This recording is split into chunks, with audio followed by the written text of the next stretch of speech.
Stormfront, Chapter 5. McConnelly's is a pub a few blocks from my office. I go there when I'm feeling stressed or when I have a few extra bucks to spend on a nice dinner. A lot of us fringe types do. Mac, the pub's owner, is used to wizards and all the problems that come along with us. There aren't any video games at McConnelly's. There are no televisions or expensive computer trivia games. There isn't even a jukebox. Matt keeps a player piano instead. It's less likely to go haywire around us. I say pub in all the best senses of the word. When you walk in, you take several steps down into a room with a deadly combination of a low clearance and ceiling fans. If you're tall, like me, you walk carefully in McConnelly's. There are 13 stools at the bar and 13 tables in the room, 13 windows set up high in the wall in order to be above ground level. Let some light in from the street into the place. 13 mirrors on the wall cast back reflections of the patrons in dim detail and give the illusion of more space. 13 wooden columns carved with the likenesses from folktales and legends of the old world make it difficult to walk around the place without weaving a circuitous route. They also quite intentionally break up the flow of random energies, dispelling to one degree or another the auras that gather around broody, grumpy wizards, and keeping them from manifesting in unintentional and colorful ways. The colors are all muted earth browns and sea greens. The first time I entered McConnelly's, I felt like a wolf returning to an old favorite den. Mac makes his own beer, ale really, and it's the best stuff in the city. His food is cooked on a wood-burning stove, and you can damn well walk your own self over to the bar and pick up your order when it's ready, according to Mac. It's my sort of place. Since the call to the morgues had turned up nothing, I kept a few bills out of Monica Sell's retainer and took myself to McConnelly's. After the kind of day I'd had, I deserved some of Mac's ale and someone else cooking. It was going to be a long night, too, once I went home and started trying to figure out how whoever it was had pulled off the death spell used on Johnny Marcone's hatchet man, Tommy Tom, and his girlfriend, Jennifer Stanton. "Dresden," Mac greeted me when I sat down at the bar. The dim, comfortable room was empty, but for a pair of men I recognized by sight at the back table, playing chess. Mac is a tall, almost gangly man of indeterminate age, though there's a sense to him that speaks of enough wisdom and strength that I wouldn't venture that he was less than 50. He has squinty eyes and a smile that is rare and mischievous when it manifests. Mac never says much, but when he does, it's almost always worth listening to. "Hey there, Mac," I hailed him. "Been one hell of a day. Give me a steak sandwich, fries, and ale." Mac said. He opened a bottle of his ale and began to pour it warm, staring past me into the middle distance. He does that with everyone. Considering his clientele, I don't blame him. I wouldn't chance looking them in the face either. "You hear about what happened at the Madison?" He confirmed. "Nasty business." Such an inane comment apparently didn't merit even a grunted reply. Mac set my drink out and turned to the stove behind the bar, checking the wood and raking it back and forth to provide even heating for it. I picked up a pre-thumbed newspaper nearby and scanned the headlines. Hey, look at this. Another three-eye rampage. Jesus, this stuff is worse than crack. The article detailed the virtual demolition of a neighborhood grocery store by a pair of three-eyed junkies who were convinced that the place was destined to explode, and they wanted to beat destiny to the punch. You ever seen anything like this? Mac shook his head. "They say the stuff gives you the third sight," I said, reading the article. Both junkies had been admitted to the hospital and were in critical condition after collapsing at the scene. "But you know what?" Mac looked back at me from the stove while he cooked. "I don't think that's possible. What a bunch of crap. Trying to sell these poor kids on the idea that they can do magic." Mac nodded at me. "If it was serious stuff, the department would have already called me by now." Mac shrugged, turning back to the stove. Then he squinted up and peered into the dim reflection of the mirror behind the bar. "Harry," he said, "you were followed." I had been too tense for too much of the day to avoid feeling my shoulders constrict in a sudden twinge. I put both my hands around my mug and brought a few phrases of quasi-Latin to mind. It never hurt to be ready to defend myself in case someone was intending to hurt me. I watched someone approach, a dim shape in the reflection cast by the ancient worn mirror. Mac went on with cooking unperturbed. Nothing much perturbed Mac. I smelled her perfume before I turned around. "Why, Miss Rodriguez," I said, "it's always pleasant to see you." She came to an abrupt stop a couple of paces from me, apparently disconcerted. One of the advantages of being a wizard is that people always attribute anything you do to magic, even if no other immediate explanation leaps to mind. She probably wouldn't think about her perfume giving her identity away when she could assign my mysterious blind identification of her to my mystical powers. "Come on," I told her. "Sit down. I'll get you a drink while I refuse to tell you anything." "Harry," she admonished me, "you don't know I'm here on business." She sat down on the bar stool next to me. She was a woman of average height and striking dark beauty, wearing crisp business jacket, skirt, hose, pumps. Her dark straight hair was trimmed in a neat cut that ended at the nape of her neck and was parted off of the dark skin of her forehead, emphasizing the lazy appeal of her dark eyes. "Susan," I chided her, "you wouldn't be in this place if you weren't. Did you have a good time in Branson?" Susan Rodriguez was a reporter for the Chicago Arcane, a yellow magazine that covered all sorts of supernatural and paranormal events throughout the Midwest. Usually the events they covered weren't much better than Monkey Man's scene with Elvis's love child, or JFK's mutant ghost abducts shape-shifting Girl Scout. But once in a great while, the Arcane covered something that was real, like the Unseelie incursion of 1994, when the entire city of Milwaukee had simply vanished for 2 hours. Gone. Government satellite photos showed the river valley covered with trees and empty of life or human habitation. All communication ceased. Then, a few hours later, there it was, back again, and no one in the city itself wiser. She had also been hanging around my investigation in Branson the previous week. She had been tracking me ever since interviewing me for a feature story, right after I'd opened up my business. I had to hand it to her. She had instincts, and enough curiosity to get her in 10 kinds of trouble. She had tricked me into meeting her eyes at the conclusion of our first interview, an eager young reporter investigating an angle on her interviewee.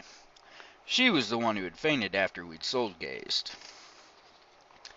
She smirked at me. I liked her smirk. It did interesting things to her lips, and hers were already attractive. "You should have stayed around for the show," she said. "It was pretty impressive." She put her purse on the bar and slid up onto the stool beside me. "No thanks," I told her. "I'm pretty sure it wasn't for me."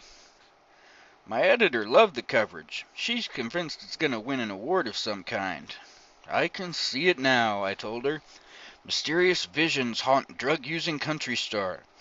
Real hard-hitting journalism, that." I glanced at her, and she met my eyes without fear. She didn't let me see if my jibe had ruffled her. "I heard you got called in by the SI director today," she told me.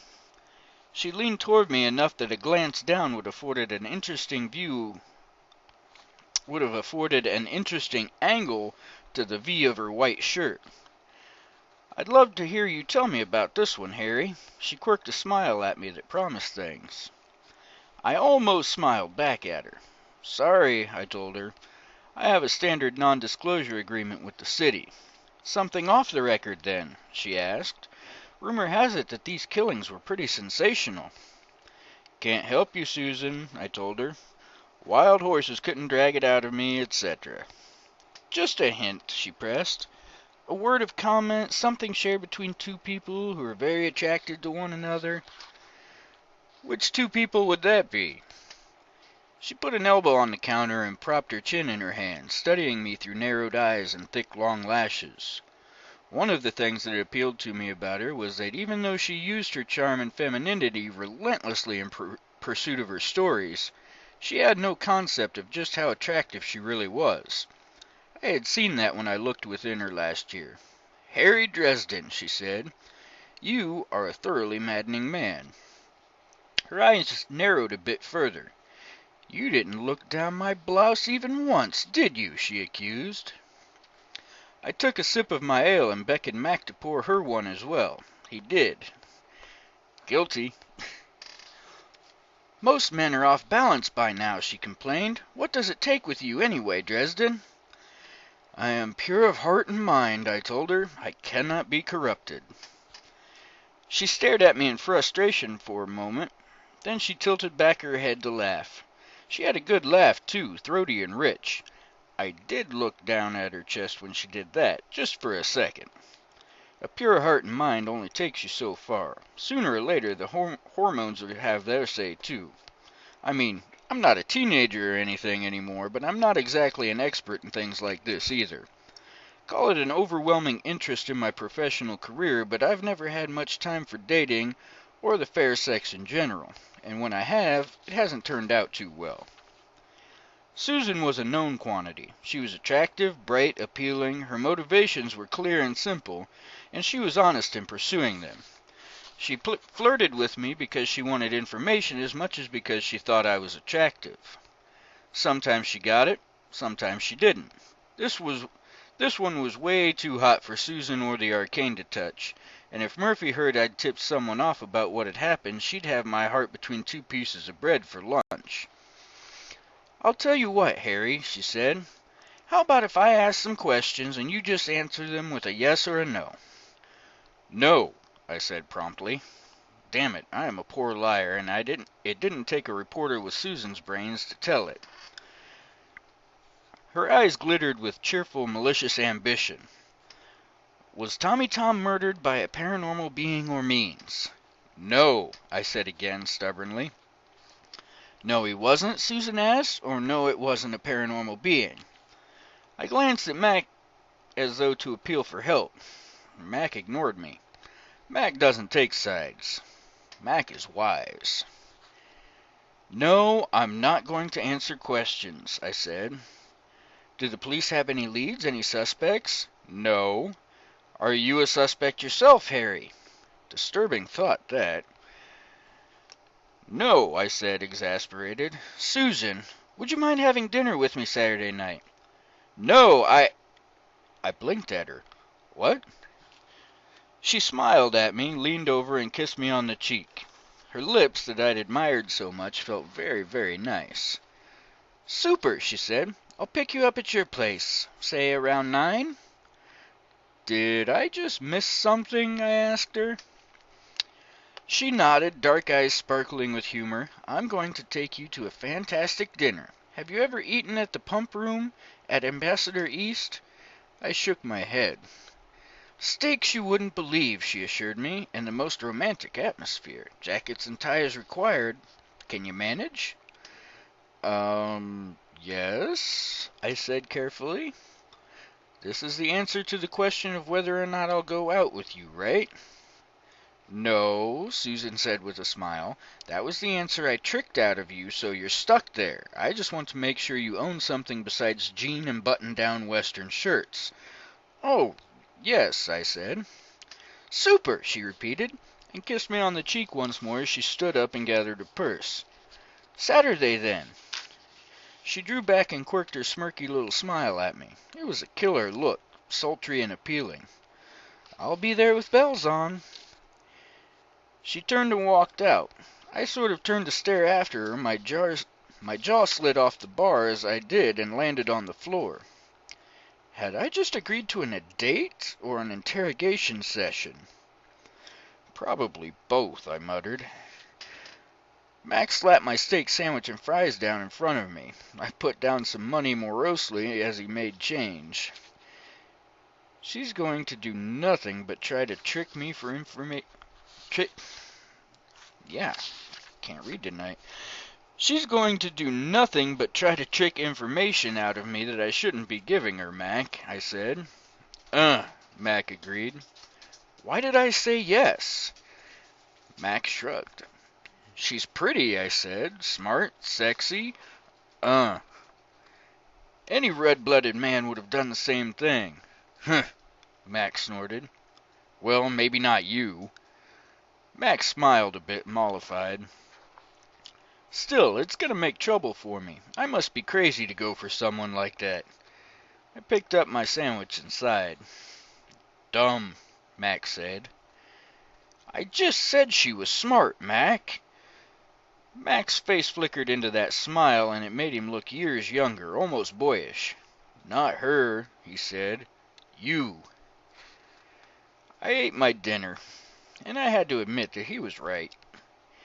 This threw a wrench into my plans. My best idea for poking around the Sells Lake house and getting information had to be carried out at night, and I already had tomorrow night slated for a talk with Bianca, since I had a feeling Murphy and Carmichael would fail to turn up any cooperation from the vampiress. That meant I would have to drive out to Lake Providence tonight, since Saturday night was now occupied by a date with Susan, or at least the pre-midnight portion was. My mouth went dry when I considered that maybe the rest of the night might be occupied too. One never knew. She had dizzied me and make me look like an idiot, and she was probably going to try every trick she knew to drag more information out of me for the Monday morning release of the Arcane. On the other hand, she was sexy, intelligent, and at least a little attracted to me. That indicated that more might happen than just talk and dinner, didn't it? The question was, did I really want that to happen? I had been a miserable failure in relationships ever since my first love went sour. I mean, a lot of teenage guys fail in their first relationships. Not many of them murder the girl involved. I shied away from that line of thought lest it bring up too many old memories. I left McConnelly's after Mac had handed me a doggy bag with a grunt of, "Mister," by way of explanation. The chess game in the corner was still in progress, both players puffing up sweet-smelling smog cloud from their pipes. I tried to figure out how to deal with Susan while I walked out to my car. Did I need to clean up my apartment? Did I have all the ingredients for the spell I would cast at the lake house later tonight? Would Murphy go through the roof when I talked to Bianca? I could still feel Susan's kiss lingering on my cheek as I got in the car.